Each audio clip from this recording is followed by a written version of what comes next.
Assalamualaikum warahmatullahi wabarakatuh. Ya, kembali lagi bersama Bapak ya dalam pelajaran agama Islam. Hari ini kita akan lanjut ya dari kemarin bagian A, pelajaran 2. Kita lanjut ke bagian B, beriman kepada Rasulullah. Ya, di sini di buku yang bentuk PDF ini ya, sama dengan buku yang anak-anak pegang. Ya, kalau anak-anak sudah punya bukunya ya, bisa buka di halaman 18. Di sini ada percakapan antara Hasan dan Ali mengenai Rasul. Ya, langsung saja ke intinya ya.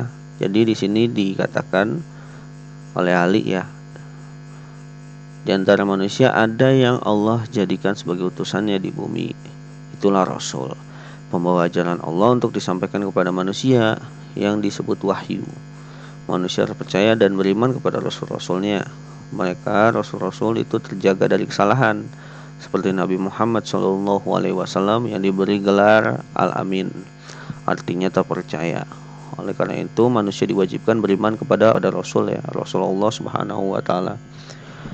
Nah, sebelum masuk pembahasan ya, anak-anak masih ingat rukun iman itu ada 6 ya. Dan percaya kepada Rasul Allah itu merupakan rukun iman yang keempat ya, setelah kitab-kitab Allah. Ya, kemarin sudah anak-anak pelajari ya. Jadi Rasulullah ini ya, itu yang menyampaikan wahyu-wahyu yang diberikan oleh Allah Subhanahu wa taala melalui malaikat Jibril. Ya. Jadi Allah memberikan wahyu melalui malaikat Jibril, diberikan kepada nabi-nabi untuk apa? Untuk disampaikan kepada umat manusia.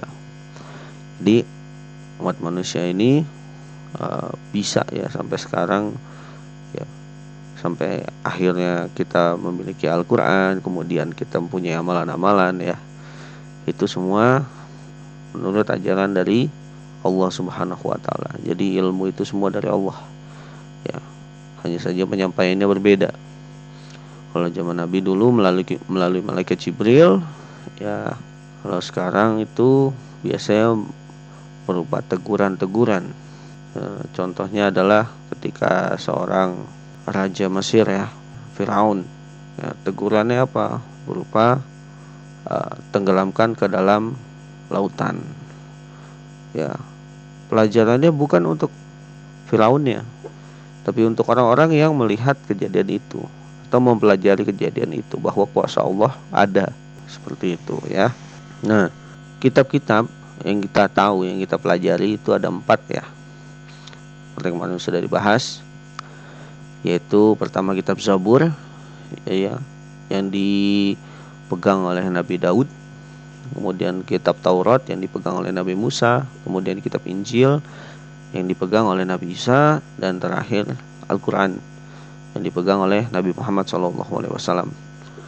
Nah, Al-Quran ini sebenarnya ya, di saat zaman Nabi Muhammad SAW itu belum terkumpul semua ya. Maksudnya apa?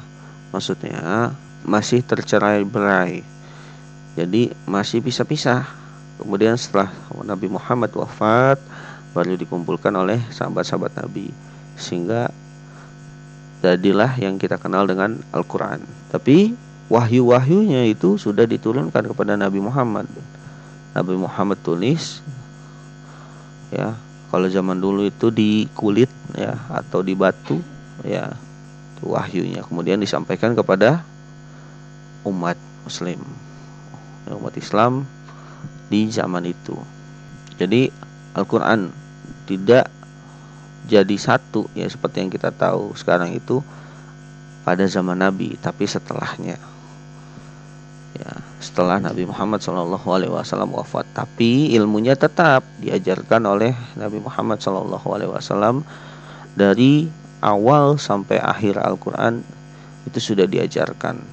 Itu pembahasan tentang beriman kepada Rasulullah. Bagaimana kita percaya ya, beriman. Iman itu kan artinya percaya. Bagaimana kita percaya ya kepada Rasul? Mudah ya. Kalau anak-anak ya, yang kalian pegang aja Al-Quran Ya, itu peninggalan dari zaman dulu. Ya, ilmunya disampaikan oleh Nabi Muhammad. Ya, kemudian dikumpulkan dalam satu buku setelah Nabi Muhammad wafat. Ya, kemudian sampai sekarang itu belum ada perubahan. Mau ada orang yang iseng untuk merubah, tidak akan bisa. Kenapa? Memang dijaga oleh siapa? Dijaga oleh Allah Subhanahu wa taala. Sampai kapan? Sampai nanti kiamat. Gitu. Jadi Al-Qur'an itu dijaga oleh Allah Subhanahu wa taala. Makanya tidak ada perubahan sampai sekarang. Dari zaman dulu sampai sekarang isinya sama. Yang berbeda apa? Yang berbeda covernya, bentuknya. Ada yang besar, ada yang kecil, ya, warnanya. Tapi isinya sama nggak? Isinya sama. Baik ayatnya maupun artinya. Kemudian tanda bacanya sama. Jadi semua itu sudah ada dari zaman Nabi Muhammad SAW, ya.